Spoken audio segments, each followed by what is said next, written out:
À travers les âges, l'homme a observé le monde dans lequel nous vivons, la complexité et la beauté de la nature, le mystère de la vie et de la mort, la profondeur de la joie et de la souffrance humaine. Et il s'est demandé, comment tout cela a-t-il pu venir à l'existence ?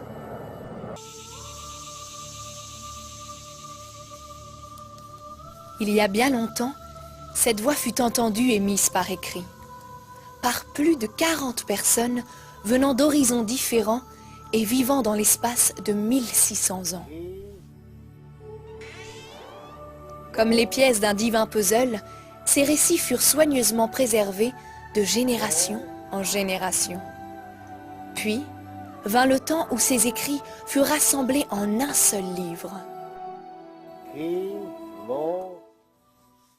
Ce livre est communément appelé la Bible. Il est devenu le livre le plus cité, le plus publié, le plus traduit dans l'histoire des hommes. On ne compte plus les millions de personnes qui ont trouvé dans ce livre une espérance et une aide. Ce livre affirme être les paroles mêmes de celui que nous appelons Dieu. Et voici l'histoire incroyable qu'il nous relate, à vous et à moi.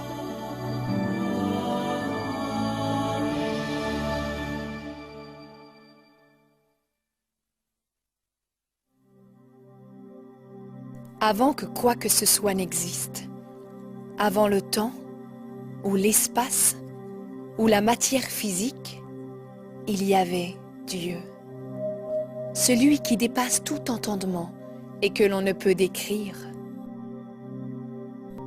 Selon son histoire, Dieu a parlé et toute la création vint à l'existence. Par sa parole, il créa toutes choses à partir de rien.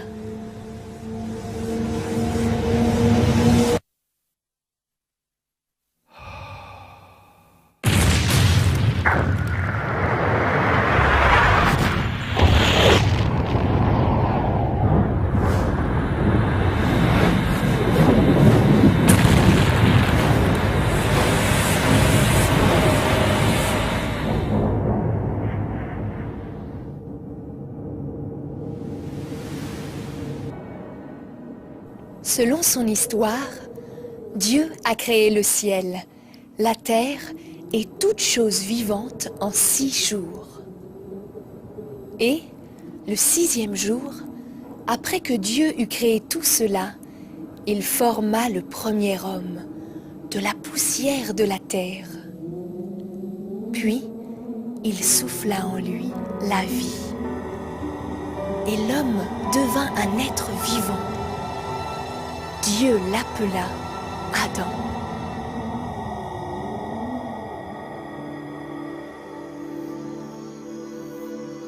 Et à partir de la chair même de l'homme, Dieu créa la première femme.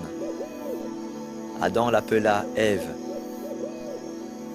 Adam et Ève étaient différents du reste de la création, parce que Dieu les avait créés à sa propre image.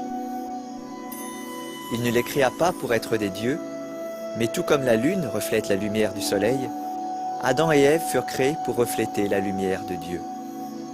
Dieu bénit Adam et Ève et les plaça dans un magnifique jardin, dans un pays appelé Éden, où ils avaient tout ce dont ils avaient besoin. Et le 7e jour, Dieu se reposa de sa création.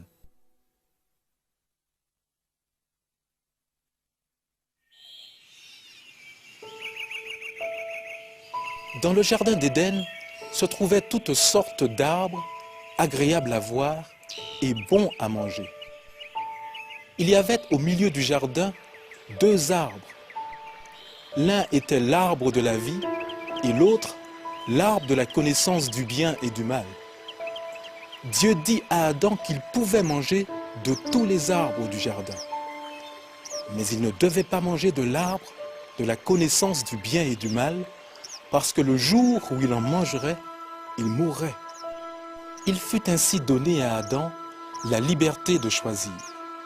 Une liberté qui avait une place centrale dans le plan de Dieu. Parce que l'homme fut créé pour aimer Dieu et être aimé de Dieu. Et l'amour n'est pas un véritable amour sans la liberté de choisir d'aimer. Adam avait donc le choix de goûter ou non le fruit. Un choix lourd de conséquences, la vie ou la mort. Mais Adam n'avait pas été le premier à avoir un choix à faire avec d'aussi grandes conséquences. Bien avant qu'Adam ne connaisse son premier souffle, Dieu avait créé une multitude d'êtres spirituels appelés les anges. Il fut donné à ces créatures une grande force et une grande intelligence pour servir Dieu, sur la terre et dans un lieu saint appelé le ciel. Un ange particulier reçut une plus grande puissance que les autres. Connu aujourd'hui sous le nom de Satan, cet ange ne fut pas satisfait du rôle pour lequel il avait été créé. Il voulut prendre la place de Dieu. Satan est donc devenu l'ennemi de Dieu, entraînant avec lui un grand nombre d'anges dans sa rébellion contre Dieu. C'est ainsi que Satan perdit sa position privilégiée devant Dieu. Satan est aussi connu sous d'autres noms, tels que le séducteur, l'accusateur, le tentateur et le diable. Satan ne peut pas vaincre Dieu, car Dieu est tout-puissant. Et le jour viendra où Satan et tous les démons seront jetés dans un endroit d'éternel tourment que Dieu a préparé pour eux, un lieu appelé l'étang de feu. Mais avant ce jour-là, Satan va faire tout ce qu'il pourra pour blesser Dieu, en essayant de détruire ce que Dieu aime.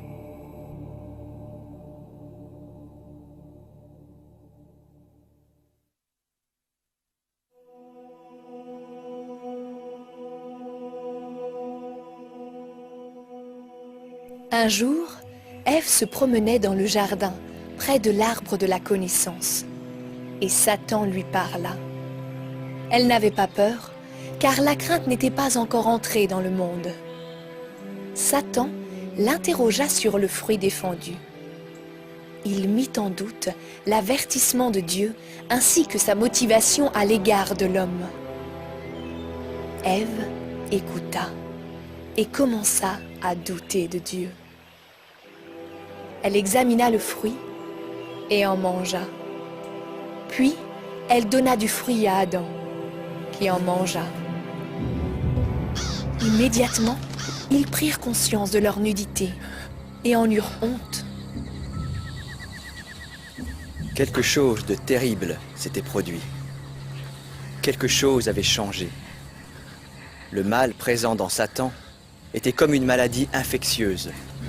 Et par la désobéissance d'Adam, cette maladie s'est répandue dans le monde. Elle s'appelle le péché. Adam et Ève avaient été créés pour vivre éternellement en harmonie parfaite avec Dieu. En mangeant le fruit, ils ont agi indépendamment de Dieu, exactement comme Satan avait fait.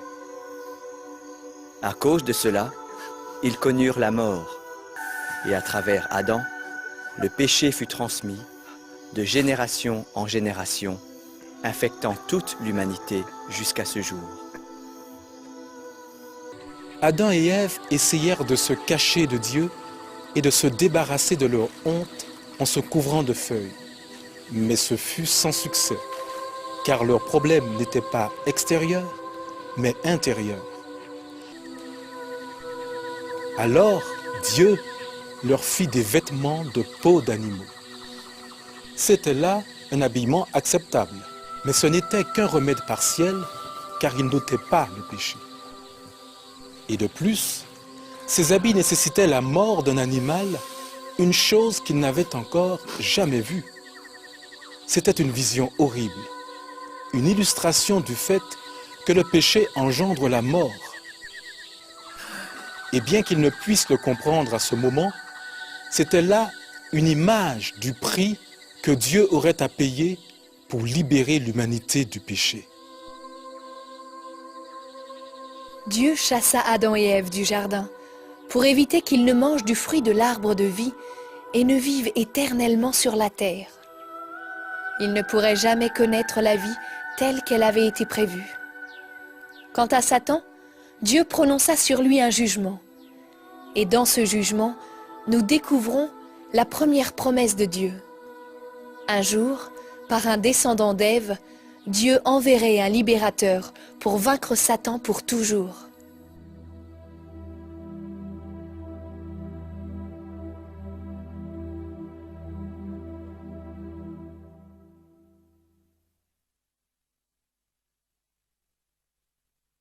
Alors que les descendants d'Adam et Ève se multipliaient, le péché augmentait aussi.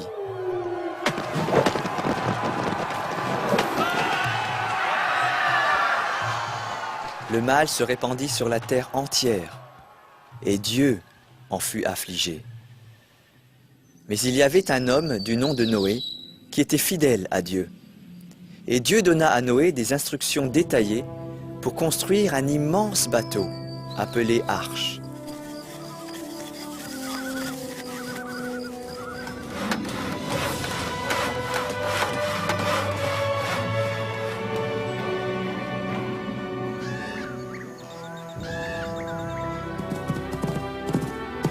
Puis, Dieu envoya un mâle et une femelle de chaque espèce animale pour entrer dans l'arche.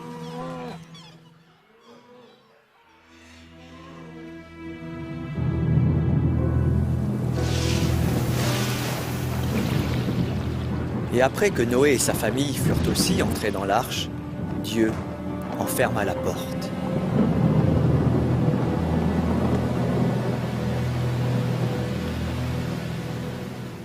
Alors, Dieu fit pleuvoir durant 40 jours et 40 nuits.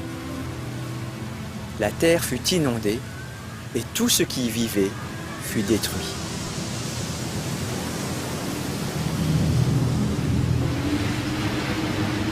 Pendant 150 jours, l'eau recouvrit la terre. Mais Noé et sa famille, ainsi que les animaux, étaient en sécurité dans l'arche.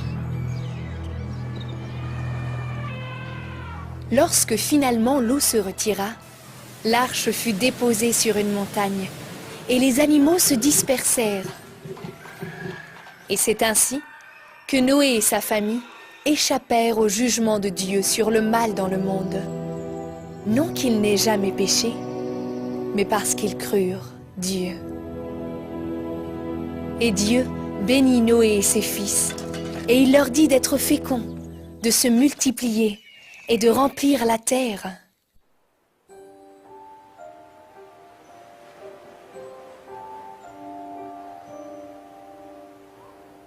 Le nombre des descendants de Noé augmenta beaucoup, mais ils restèrent comme un seul peuple. Ils ne remplirent pas la terre comme Dieu l'avait ordonné. Au lieu de cela, ils bâtirent une ville. Puis, ils construisirent une tour atteignant les cieux. Cela déplut à Dieu.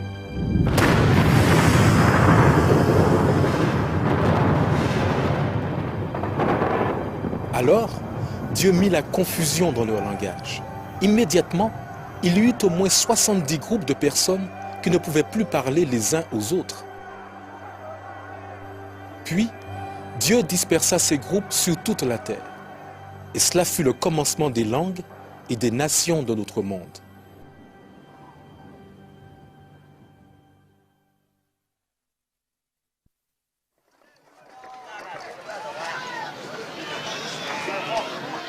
Parmi les nations de la terre, Dieu appela un homme qui nous est connu sous le nom d'Abraham. Dieu dit à Abraham de quitter sa maison et d'aller dans un pays qu'il lui montrerait. Abraham fit ce que Dieu avait dit et prit avec lui ses gens et tout ce qui lui appartenait. Dieu promit qu'Abraham posséderait ce pays et qu'il deviendrait le père d'une grande nation et qu'à travers lui, toutes les nations de la terre seraient bénies. C'était une promesse étrange, parce qu'Abraham et sa femme Sarah n'avaient pas d'enfants.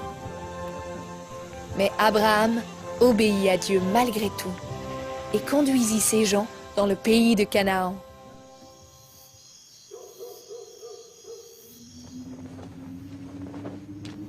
Abraham et Sarah vécurent en Canaan très longtemps, mais ils n'avaient pas d'enfants. Ne crains point, Abraham. Je suis avec toi. À nouveau, Dieu lui parla et lui dit que ses descendants seraient aussi nombreux que les étoiles du ciel. Bien trop nombreux pour être comptés. Abraham crut Dieu, et Dieu le considéra comme juste Oui, en tenant compte de sa foi. j'ai confiance en toi. Je crois qu'il va nous bénir avec un fils. Mais comment cette promesse de Dieu à Abraham pouvait-elle s'accomplir? Pour Sarah, avoir un enfant semblait impossible.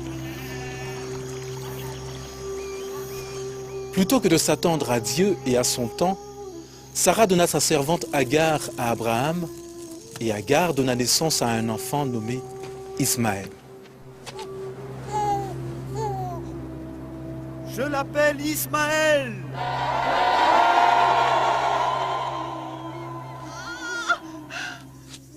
Finalement, exactement comme Dieu l'avait promis, Sarah aussi eut un enfant d'Abraham. C'est un fils. Ils l'appelèrent Isaac. J'ai un fils. Je l'appelle Isaac. Mais qu'est-ce qu'il a fait? Chasse-le d'ici! Ce sont tout de même des frères. Et Sarah ressentit de l'amertume contre Agar et Ismaël. J'ai dit hors de ma vue. Abraham en fut affligé. Abraham, Mais Dieu dit à Abraham de ne pas s'inquiéter, parce qu'Ismaël deviendrait le père d'une grande nation, et qu'au travers d'Isaac, Dieu accomplirait sa promesse de bénir toutes les nations. Et les années passèrent.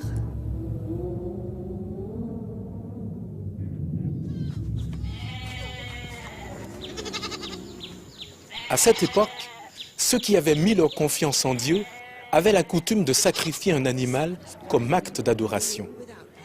Cette pratique remontait au temps des enfants d'Adam et Ève qui, fort probablement, avaient entendu parler de l'animal mis à mort pour vêtir leur père et leur mère. Et qu'est-ce que tu vas offrir? Un jour, Abraham et son fils se préparèrent à faire une offrande à Dieu. Le fils d'Abraham était maintenant adulte et il avait probablement déjà fait cela très souvent. Mais cette fois-ci, ce fut différent.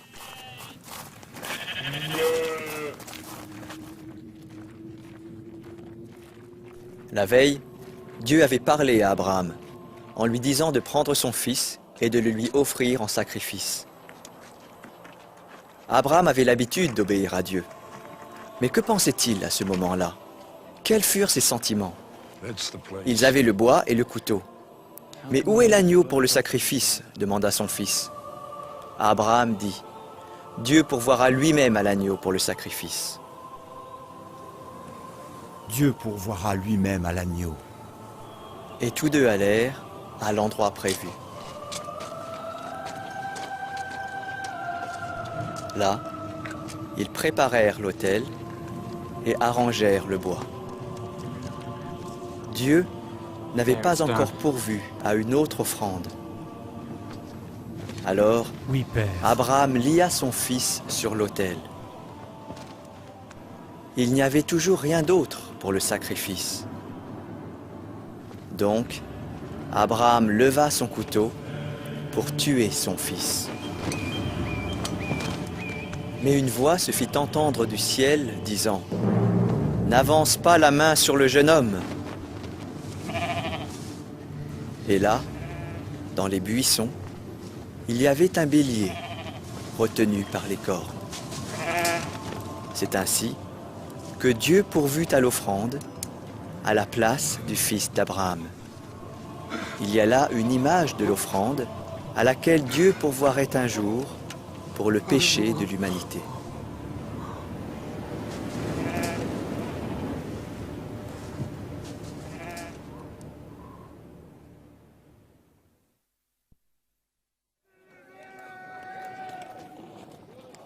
Dieu avait promis de bénir Abraham et à travers lui, bénir toutes les nations de la terre.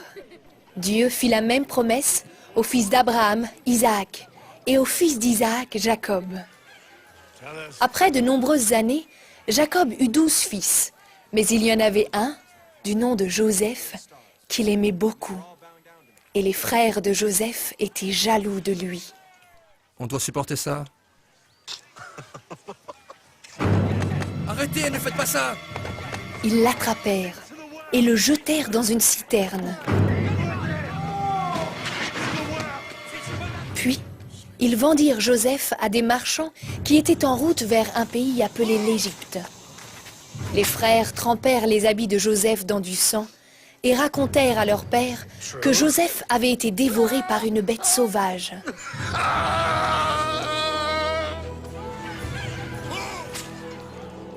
Joseph entra en Égypte comme esclave.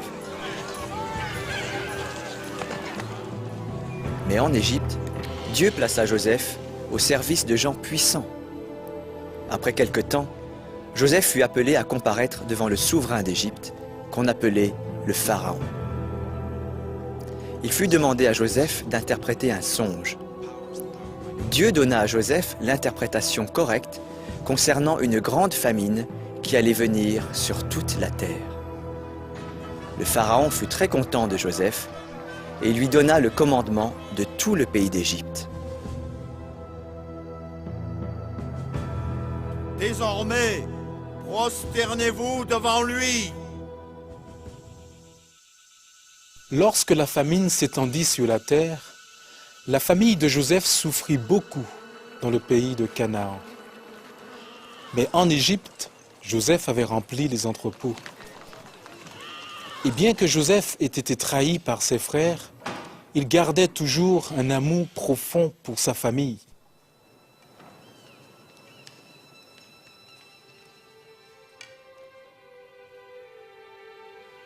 Grâce à la position que Dieu avait donnée à Joseph, sa famille tout entière eut l'autorisation de venir vivre en Égypte et d'échapper à la famine. Mon fils bien-aimé. C'est ainsi qu'un peuple par lequel Dieu allait bénir les nations vint habiter dans un pays qui n'était pas le sien.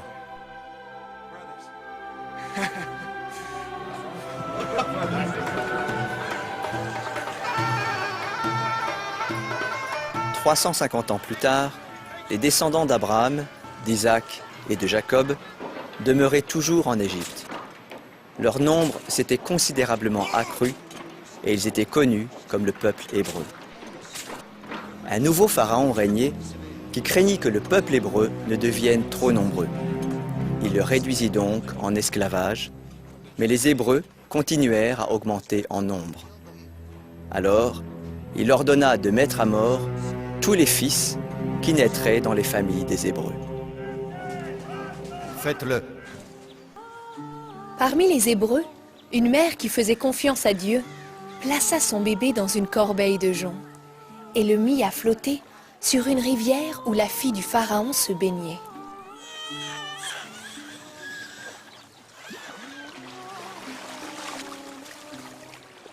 Quand la fille du Pharaon vit l'enfant hébreu, elle le recueillit. La fille du Pharaon adopta le petit garçon. Elle lui donna le nom de Moïse. Et cet enfant hébreu grandit comme un prince d'Égypte.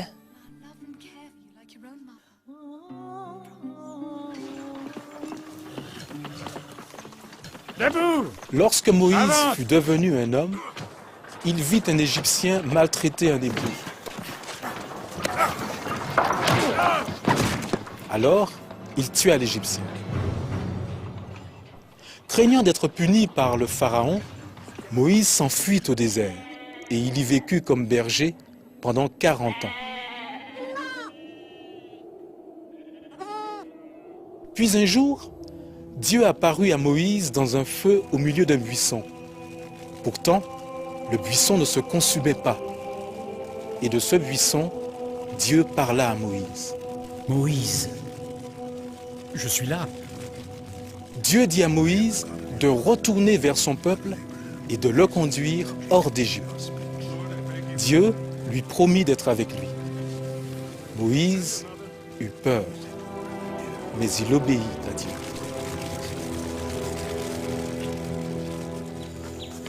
Moïse retourna donc en Égypte, et avec son frère Aaron, Moïse vint se présenter devant le Pharaon. Mais le cœur du Pharaon s'endurcit à l'égard du peuple hébreu, et il refusa de le laisser partir d'Égypte. Alors, Dieu envoya une série de terribles plaies sur l'Égypte, mais aucune de ces plaies n'affecta le peuple hébreu. Après chaque plaie, le Pharaon continuait de refuser le départ du peuple. Je ne laisserai pas partir ton peuple. Alors écoute ce que Dieu dit. Puis, Dieu ordonna à chaque famille hébreu de tuer un agneau et de mettre du sang de cet agneau au-dessus de la porte de leur habitation. Et Dieu envoya la mort sur tous les premiers-nés du pays, excepté ceux qui étaient dans les maisons, dont le dessus de porte avait du sang. Tout comme avec Adam et Ève dans le jardin, Abraham et son fils sur la montagne, c'était une autre image montrant comment un sacrifice de substitution délivrerait un jour l'humanité de Satan, du péché et de la mort.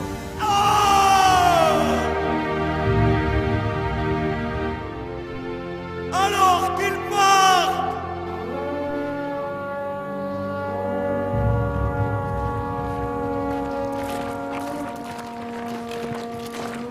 Finalement, le Pharaon laissa partir le peuple hébreu, qui put sortir d'Égypte. Mais le Pharaon se ravisa.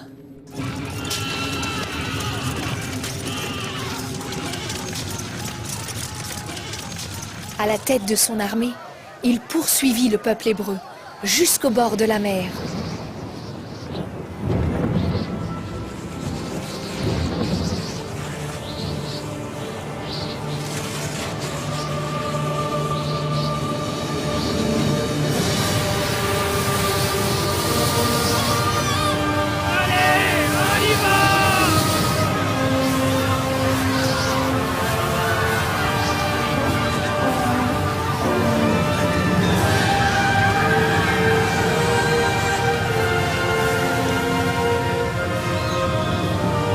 Dieu fendit alors la mer pour permettre au peuple hébreu de passer à pied sec. Et lorsque les Égyptiens voulurent les poursuivre, Dieu referma la mer et toute l'armée fut engloutie.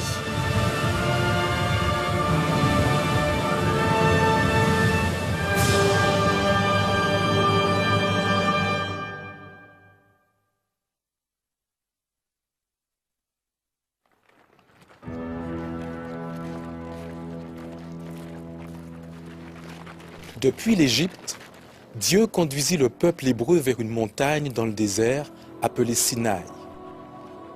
C'est là que Dieu déclara que si le peuple hébreu lui obéissait, il serait béni, il lui appartiendrait comme son trésor et qu'il serait son représentant devant toutes les nations de la terre. Le peuple répondit qu'il ferait tout ce que Dieu demanderait.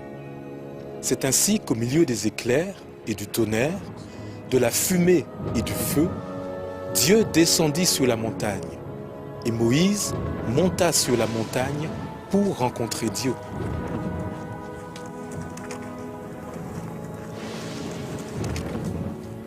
Sur des tables de pierre, Dieu écrivit les lois par lesquelles on pouvait vivre et être béni. Il les confia à Moïse afin qu'il les donne au peuple hébreu. C'était là un acte sacré de confiance, un appel saint, car ces lois étaient les voies mêmes de Dieu.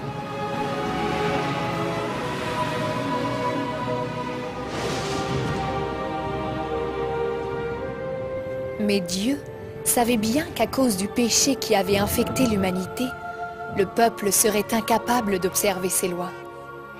Alors, Dieu montra à Moïse comment bâtir un endroit sacré, où sa présence habiterait parmi eux, et où le peuple pourrait apporter des animaux à sacrifier comme offrande. Le sang des animaux serait comme une couverture, afin que Dieu ne regarde pas leurs péchés. Je suis l'Éternel ton Dieu. Tu n'auras pas d'autre Dieu devant ma face. Mais si ces sacrifices couvraient le péché, ils ne pouvaient l'ôter.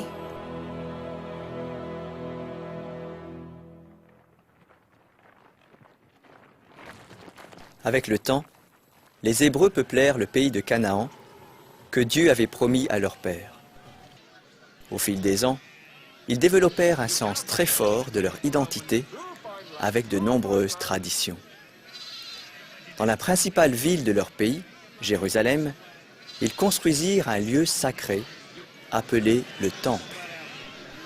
C'est là qu'ils offraient des sacrifices pour couvrir leurs péchés.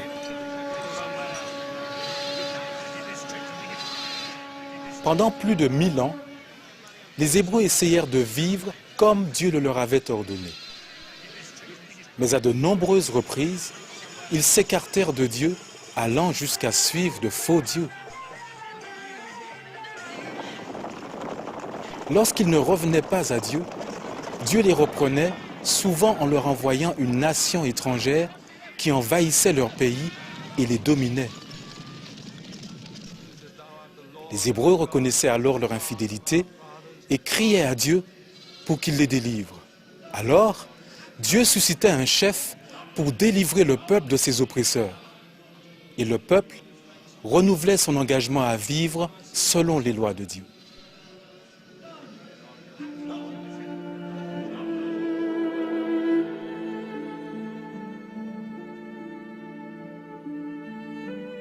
De bénédiction en esclavage, encore et encore, toujours et à nouveau, le peuple hébreu avait été appelé à montrer au monde qui était Dieu. Mais à cause du péché qui avait infecté le monde, il ne parvint pas à marcher dans les voies de Dieu sans chuter. Dans le jardin d'Éden, Dieu avait promis d'envoyer un libérateur. Par les prophètes hébreux, Dieu donna des centaines de promesses au sujet de ce libérateur qui, un jour, aurait une victoire éternelle sur Satan, le péché et la mort. Jour après jour, année après année, de génération en génération, montait dans le temple la fumée des sacrifices, rappelant constamment au peuple hébreu le besoin d'un libérateur pour l'humanité. Mais quand viendrait-il? Comment viendrait-il? Finalement, certains ont même dû se demander s'il viendrait réellement. Jusqu'à quand?